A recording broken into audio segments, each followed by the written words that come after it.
दोस्तों, किसी भी कंपनी की बैलेंस शीट में 3 कोर फाइनेंशियल स्टेटमेंट्स होते हैं, जिसमें से एक है एसेट्स, दूसरा है लायबिलिटीज़ और तीसरा है ओनर्स इक्विटी। इसमें से कंपनी की लायबिलिटीज़ और ओनर्स इक्विटी जो है वो कंपनी की एसेट्स के बराबर होती है।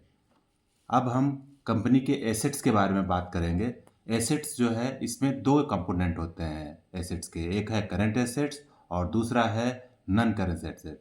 इसमें से करंट एसेट में अंतर्गत इसको हम बोल सकते हैं शॉर्ट टर्म के लिए होता है और रिलाइजेबल विद इन 1 ईयर होता है।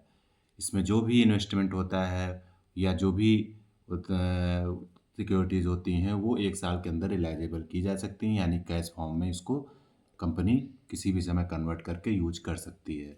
इसके हम आगे और कंपोनेंट्स के बारे में बात करेंगे। इसमें पहला कंपोनेंट्स आता है करंट एसेट्स में कंपनी का फिजिकल कैश। दूसरा आता है account receivable, money owned to company by its customer for goods and services already provided, यानी कंपनी ने जो गुड्स और सर्विसेज पहले से अपने कस्टमर को प्रोवाइड कर रखी हैं, तो उनके द्वारा जो कंपनी को कस्टमर के द्वारा पैसा प्राप्त होगा वही कर पैसा जो है अकाउंट रिसीवेबल कहलाता है कंपनी का।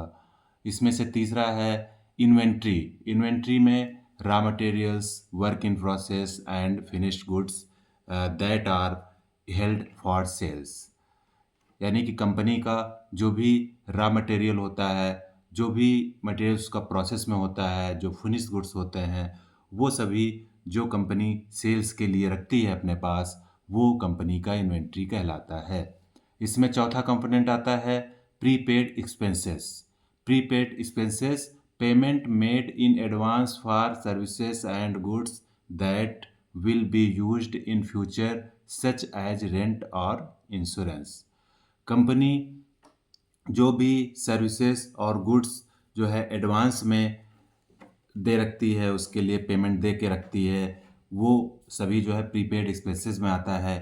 जैसे कंपनी ने अपने रेंट जो है वो पहले से दे दिया है तो वो प्रीपेड एक्सपेंसेस में आता है। इंश्योरेंस करवाया है अपने एसेट्स का तो वो प्रीपेड एक्सपेंसेस के अंतर्गत आता है, जो कि कंपनी का करंट एसेट्स में हो आता है। और कंपनी के करंट एसेट्स में पांचवा कंपोनेंट है marketable securities, short term investment that can be easily bought and sold on a public market, यानी कि कंपनी पब्लिक मार्केट में जो भी सिक्योरिटीज हैं वो शॉर्ट टर्म के लिए इन्वेस्टमेंट करती है और ऑन पब्लिक मार्केट में जिसको खरीदा या बेचा जा सकता है आसानी से, वो कंपनी की मार्केटेबल सिक्योरिटीज़ होती हैं जो करंट एसेट्स के अंतर्गत आती हैं। छठवां कंपोनेंट है मनी इन बैंक अकाउंट्स।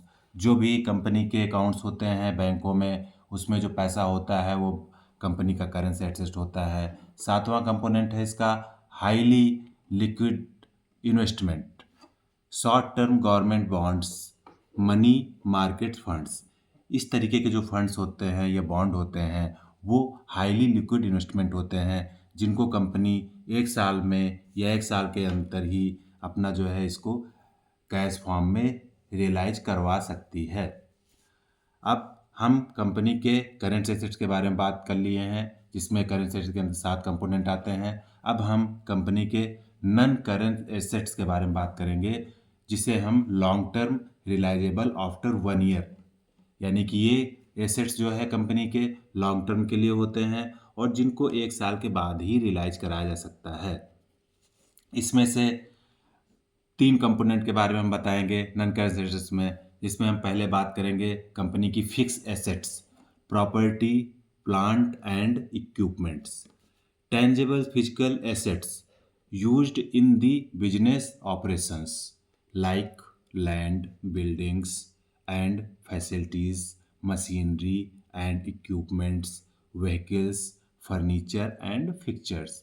ये सभी जो है वो कंपनी की फिक्स एसेट्स के अंतर्गत आती हैं, जिस जो जो कंपनी के पास रहता है और जो कंपनी अपने बिजनेस को ऑपरेशन में जो भी चीज़ें की इस्तेमाल करता है, property, land, with equipments, vehicle, ये सभी फिक्स एसेट ही कंपनी का माना जाता है। अब हम दूसरे कंपोनेंट की बात करेंगे नॉन करेंट एसेट्स में, जो आता है long term investment. Investment in other company और securities that the business plans to hold for an extended period. इसमें कंपनियां जो है अपनी इन्वेस्टमेंट दूसरी कंपनियों में करती हैं या सिक्योरिटीज़ में करती हैं, और इसमें वो अब एक प्लान के तहत इसको इन्वेस्टमेंट करती हैं लॉन्ग टर्म के लिए, जो कि 1 साल से ज़्यादा के लिए होता है। अब हम इसके तीसरे कंपोनेंट के बारे में बात करेंगे कंपनी का, जो कि नॉन करेंट एसेट्स में आता है, वो होता है intangible assets. Intangible assets non physical assets that have value due to the rights they provide as जैसे like to patents, trademarks, copyrights, brand name and goodwill. दोस्तों, आज हमने बैलेंस शीट में के 3 कंपोनेंट जो कोर फाइनेंशियल स्टेटमेंट कहलाते हैं, assets, liabilities और ओनर्स इक्विटी के बारे में पढ़ा, और जिसमें हमने ये जाना कि लायबिलिटीज और ओनर्स इक्विटी जो है कंपनी की एसेट्स के बराबर होती है, और एसेट्स जो है 2 फॉर्म में होते हैं, करेंट एसेट्स और नॉन करेंट एसेट, जिनको हमने डिटेल्स में पढ़ा। अब इसके हम अगले वीडियो में लायबिलिटीज़ के कंपनी की लायबिलिटीज़ के कंपोनेंट्स के बारे में बात करेंगे विस्तार के साथ। दोस्तों, हमारे चैनल को सब्सक्राइब कर लीजिए और प्लीज़ लाइक करिए, ताकि हम अगले वीडियो आपके पास हमारा आसानी से पहुंच सके। Thank you.